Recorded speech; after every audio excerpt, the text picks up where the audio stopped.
നമസ്കാരം, ദിയാസ് കിച്ചൻ റൂമിലേക്ക് സ്വാഗതം. ഇന്ന് ഞാൻ തയ്യാറാക്കാൻ പോകുന്നത് മീൻകറിയാണ്. മീൻകറി നമ്മൾ പല രീതിയിൽ തയ്യാറാക്കാറുണ്ട്. ഇന്ന് തയ്യാറാക്കാൻ പോകുന്ന മീൻകറി എന്ന് പറയുന്നത് വളരെ സിമ്പിളായിട്ട് തയ്യാറാക്കാൻ പറ്റുന്ന മീൻകറിയാണ്. ഇതിൽ ഉള്ളിയൊന്നും വഴറ്റേണ്ട ആവശ്യമില്ല, അതുപോലെ തന്നെ ടൊമാറ്റോ ഒന്നും ചേർക്കേണ്ട ആവശ്യമില്ല. പക്ഷേ ടേസ്റ്റ് എന്ന് പറയുന്നത് വേറെ ലെവൽ തന്നെയാണ്.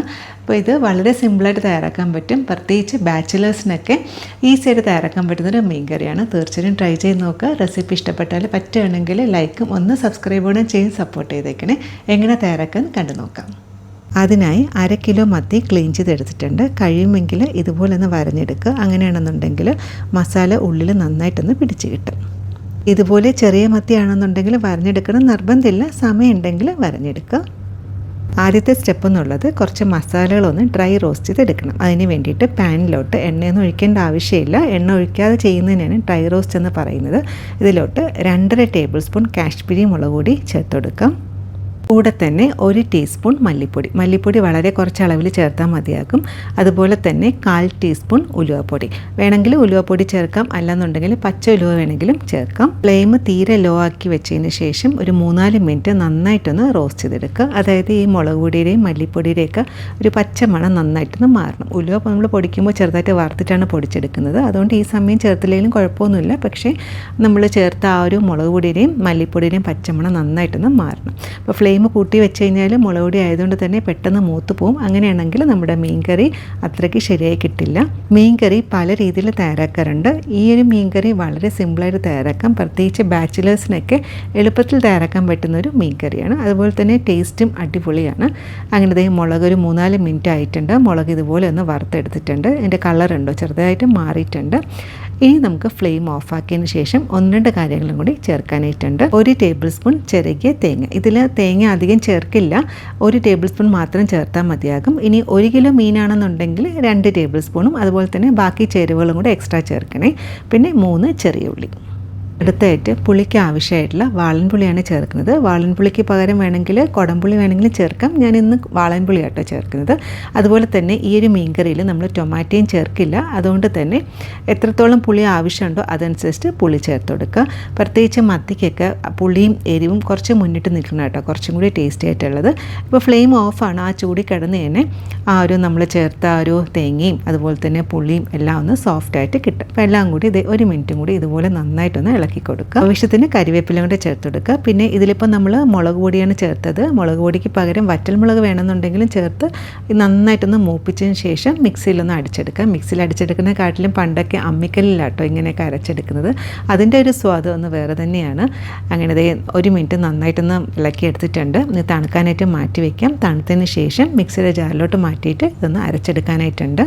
അപ്പോൾ തണുക്കുന്നവരെ ഒന്ന് വെയിറ്റ് ചെയ്യാം. മസാലയുടെ ചൂട് മാറിയപ്പോൾ മിക്സിയുടെ ചെറിയ ജാറിലോട്ട് മാറ്റിയിട്ടുണ്ട്. ഇനി നന്നായിട്ടൊന്ന് അരച്ചെടുക്കണം. അതിന് ആവശ്യമായിട്ടുള്ള വെള്ളം ഒഴിച്ചു കൊടുക്കുക. അധികം വെള്ളം ഒഴിക്കേണ്ട. മാക്സിമം ഒരു 1/4 കപ്പ് മുതൽ 1/2 കപ്പ് വെള്ളം ഒഴിച്ചതിന് ശേഷം നല്ല പേസ്റ്റായിട്ടൊന്ന് അരച്ചെടുക്കുക. അങ്ങനെ നന്നായിട്ടൊന്ന് അരച്ചെടുത്ത് വന്നിട്ടുണ്ട്.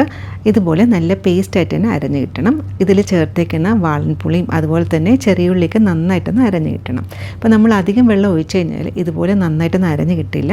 അതുകൊണ്ട് തന്നെ കറി തയ്യാറാക്കുന്ന സമയത്ത് ഗ്രേവിക്ക് എത്രയാണോ ആവശ്യമുള്ളത് അതനുസരിച്ച് വെള്ളം ചേർത്തെടുക്കുക. അങ്ങനെ അരപ്പ് റെഡി ആയിട്ടുണ്ട്. ഇതൊന്ന് മാറ്റി വയ്ക്കാം.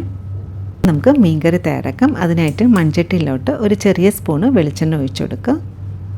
അതിനുശേഷം ഇതുപോലൊന്ന് ചുറ്റിച്ചെടുക്കുക. ഇങ്ങനെ ചെയ്യണം നിർബന്ധമില്ല, ഞാൻ എപ്പോഴും ഇങ്ങനെ ചെയ്യാറുണ്ട്. എണ്ണ നന്നായിട്ട് ചൂടായി കഴിഞ്ഞാൽ 1/4 ടീസ്പൂൺ ഉലുവ ചേർത്ത് കൊടുക്കുക. ഉലുവ ചേർക്കുമ്പോൾ നമ്മൾ നേരത്തെ മസാലയിൽ ഉലുവപ്പൊടി ചേർത്തിട്ടുണ്ടായിരുന്നു. അപ്പോൾ അതനുസരിച്ച് വേണം ഉലുവ ചേർക്കാനായിട്ടുള്ളത്, കൂടി പോയരുതേ. ഉലുവ നന്നായിട്ട് മൂത്ത് കഴിഞ്ഞാൽ 1 ടേബിൾ സ്പൂൺ ഇഞ്ചി വെളുത്തുള്ളി നീളത്തിൽ കട്ട് ചെയ്ത് ചേർത്ത് കൊടുക്കുക. അല്ലെന്നുണ്ടെങ്കിൽ ഇഞ്ചി വെളുത്തുള്ളി ഒന്ന് ചതച്ച് ചേർത്താലും കുഴപ്പമൊന്നുമില്ല. ഇനി ഇത് 1 മിനിറ്റ് നന്നായിട്ടൊന്ന് വഴറ്റിയെടുക്കുക. അതായത് അതിൻ്റെ പച്ചമണം നന്നായിട്ടൊന്ന് മാറണം. അതിനുശേഷം 1/4 ടീസ്പൂൺ മഞ്ഞൾപ്പൊടി കൂടി ചേർത്ത് കൊടുക്കാം. ഒന്നുകിൽ മഞ്ഞൾപ്പൊടി ഈ സമയത്ത് ചേർക്കാം, അല്ലാന്നുണ്ടെങ്കിൽ നമ്മൾ മസാല റോസ്റ്റ് ചെയ്യുന്ന സമയത്ത് വേണമെങ്കിൽ മഞ്ഞൾപ്പൊടി കൂടെ ചേർത്ത് കൊടുക്കുക. അങ്ങനെയാണെന്നുണ്ടെങ്കിൽ ഈ സമയത്ത് മഞ്ഞൾപ്പൊടി ചേർക്കേണ്ട ആവശ്യമില്ല.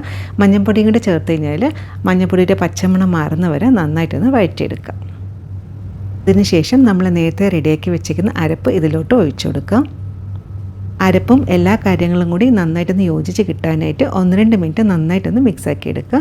അതിനുശേഷം എത്രയാണോ ഗ്രേവിക്ക് ആവശ്യമുള്ളത് അതനുസരിച്ച് വെള്ളം കൂടി ചേർത്ത് കൊടുക്കുക. ഞാനിവിടെ ഒരു 1.25 കപ്പ് വെള്ളം ചേർത്തിട്ടുണ്ട്. ഇനി നമ്മൾ മീൻ ചേർക്കുമ്പോൾ അതിൽ നിന്ന് തന്നെ വെള്ളം ഇറങ്ങും. അപ്പോൾ അതനുസരിച്ചിട്ട് വേണം വെള്ളം ചേർക്കാനായിട്ടുള്ളത്. ഇനി ഇതിൽ ആവശ്യത്തിനുള്ള ഉപ്പ് ചേർത്ത് കൊടുക്കുക. ഉപ്പ് ചേർത്ത് കഴിഞ്ഞാൽ നന്നായിട്ടൊന്ന് ഇളക്കി കൊടുക്കുക. അതിനുശേഷം നന്നായിട്ടൊന്ന് തിളപ്പിച്ചെടുക്കണം. അതിനായിട്ട് ഒരു 5 മിനിറ്റ് അടച്ചു വെച്ചിട്ടൊന്ന് തിളപ്പിച്ചെടുക്കുക. അടച്ചു വെക്കുമ്പോൾ ഇതുപോലെ ഫുള്ള് കവറാവുന്ന രീതിയിൽ അടച്ചു വെക്കില്ല, ഇതുപോലെ കുറച്ച് സ്പേസ് ഇട്ടേക്കണം. അപ്പോൾ കറി നന്നായിട്ടും തിളച്ച് വന്നിട്ടുണ്ട്. ഇനി ഇതിൽ എരിവിന് ആവശ്യമായിട്ടുള്ള പച്ചമുളക് ചേർത്ത് കൊടുക്കുക. ഞാനിവിടെ ഒരു 3 പച്ചമുളകാണ് ചേർക്കുന്നത്. എത്രയാണോ നമുക്ക് എരിവിന് ആവശ്യമുള്ളത് അതനുസരിച്ച് പച്ചമുളക് ചേർത്ത് കൊടുക്കുക. ഇനി നമ്മൾ റെഡിയാക്കി വെച്ചിരിക്കുന്ന മീൻ ഓരോന്നായിട്ട് ഇങ്ങനെ ഇട്ട് കൊടുക്കുക. ഇതുപോലെ ഒന്ന് വരഞ്ഞെടുക്കുകയാണെന്നുണ്ടെങ്കിൽ ഈ മസാലയിൽ മീൻ നന്നായിട്ടൊന്ന് പിടിച്ച് കിട്ടും. അപ്പോൾ നല്ല ടേസ്റ്റാണ് കഴിക്കാനായിട്ട്. അപ്പോൾ ഇതുപോലെ ഓരോന്നായിട്ട് ഇട്ട് കൊടുക്കുക. ഒരു സ്പൂൺ വെച്ചിട്ട് മെല്ലെ ഇതുപോലെ ഒന്ന് മിക്സാക്കി കൊടുക്കുക. അതായത് മസാല മീനിൽ നന്നായിട്ടൊന്ന് പിടിച്ച് കിട്ടാനായിട്ടാണ്. മീനൊന്ന് കുക്കായി കഴിഞ്ഞ് കഴിഞ്ഞാൽ ഇതുപോലെ സ്പൂണിട്ട് ഇളക്കല്ലേ, എന്നാലും മീൻ പെട്ടെന്ന് തന്നെ ഉടഞ്ഞു പോവും. ഇതുപോലെ ആക്കി കഴിഞ്ഞാൽ നമുക്കിനി ഒരു 10 മിനിറ്റും കൂടി അടച്ച് വെച്ചിട്ടൊന്ന് വേവിച്ചെടുക്കാം. അപ്പോൾ ഒരു 5 മിനിറ്റ് നന്നായിട്ടും തിളപ്പിച്ചെടുക്കുക. അതിനുശേഷം പുളിയോ അല്ലെങ്കിൽ ഉപ്പോ വേണമെന്നുണ്ടെങ്കിൽ നമുക്ക് എക്സ്ട്രാ ചേർത്ത് കൊടുക്കാം. ഈ കുറച്ച് കരിവേപ്പിലയും കൂടെ ചേർത്ത് കൊടുത്തതിന് ശേഷം 10 മിനിറ്റ് അടച്ച് വെച്ചിട്ടൊന്ന് വേവിച്ചെടുക്കാം. അങ്ങനെ മീൻ വേഗം വെച്ചിട്ട് ഇപ്പോൾ ഒരു 5 മിനിറ്റ് ആയിട്ടുണ്ട്. ഇപ്പോൾ നല്ല മണമൊക്കെ വരുന്നുണ്ട്. ഏതാണ്ട് ഒരു പകുതി വേവ് ആയിട്ടുണ്ടാവും, കാരണം ചെറിയ മത്തി ആയതുകൊണ്ട് തന്നെ അധികം വേവില്ല.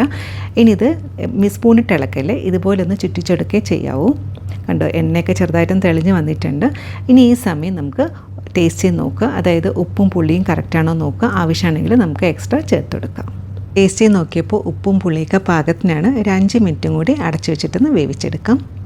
അങ്ങനെ ഇപ്പോൾ ഒരു 5 മിനിറ്റ് ആയിട്ടുണ്ട്. ടോട്ടൽ മീൻ ചേർത്തതിന് ശേഷം 10 മിനിറ്റ് ആട്ടോ നന്നായിട്ടൊന്ന് വേവിച്ചെടുത്തത്. അപ്പോൾ ഗ്രേവി നന്നായിട്ട് കുറുകി എണ്ണയൊക്കെ നല്ല തെളിഞ്ഞ് വന്നിട്ടുണ്ട്. ഇനി ഇതിലോട്ട് 1-2 കാര്യങ്ങളും കൂടി നമുക്ക് ചേർക്കാനായിട്ടുണ്ട്. അതായത് കുറച്ച് കരിവേപ്പില, ഫ്ലെയിം ഓഫാക്കിയതിന് ശേഷം ചെറിയ സ്പൂണ് പച്ച വെളിച്ചെണ്ണ. ഇത്രയേ ഉള്ളൂ നമ്മുടെ മീൻകറി. ഞാൻ ലിഡ് അടച്ച് വയ്ക്കാം. ലിഡ് അടച്ച് വയ്ക്കുമ്പോൾ ഇതുപോലെ ഫുള്ളായിട്ട് കവർ ചെയ്യണേ, എന്നാലാണ് പച്ച വെളിച്ചെണ്ണയുടെയും അതുപോലെ തന്നെ കരിവേപ്പിലയുടെയൊക്കെ ഫ്ലേവർ മീൻകറിയിലോട്ട് ഇറങ്ങത്തുള്ളൂ. ഇനി ഇത് കുറച്ച് നേരം റെസ്റ്റ് ചെയ്യാൻ വെച്ചിട്ട് നമുക്ക് സെർവ്. അങ്ങനെ മീൻകറിയുടെ ചൂട് ചെറുതായിട്ടൊന്ന് മാറിയിട്ടുണ്ട്. ഗ്രേവി നല്ല കുറുകി വന്നിട്ടുണ്ട്. ഇനി ഒരു സെർവിങ് പ്ലേറ്റിലോട്ട് മാറ്റാം. അപ്പോൾ ഇത് കാണുമ്പോൾ തന്നെ കുറച്ചെടുത്ത് കഴിക്കണം തോന്നില്ലേ? അടിപൊളി ടേസ്റ്റാണ്. തീർച്ചയായും ട്രൈ ചെയ്ത് നോക്കുക. ഇത് കപ്പ, ചോറ്, പൊറോട്ടയുടെയൊക്കെ ബെസ്റ്റ് കോമ്പിനേഷനാണ്. ഇന്നത്തെ റെസിപ്പി എല്ലാവർക്കും ഇഷ്ടപ്പെട്ടാണെന്ന് വിചാരിക്കുന്നു. ട്രൈ ചെയ്ത് നോക്കിയിട്ട് ഫീഡ്ബാക്കും കൂടെ അറിയിക്കാൻ മറക്കരുതേ. പറ്റുന്ന പോലെ സന്തോഷമായിട്ടിരിക്കുക. ഇതുപോലെ വേറെ റെസിപ്പി ആയിട്ട് കാണാം. Thank you.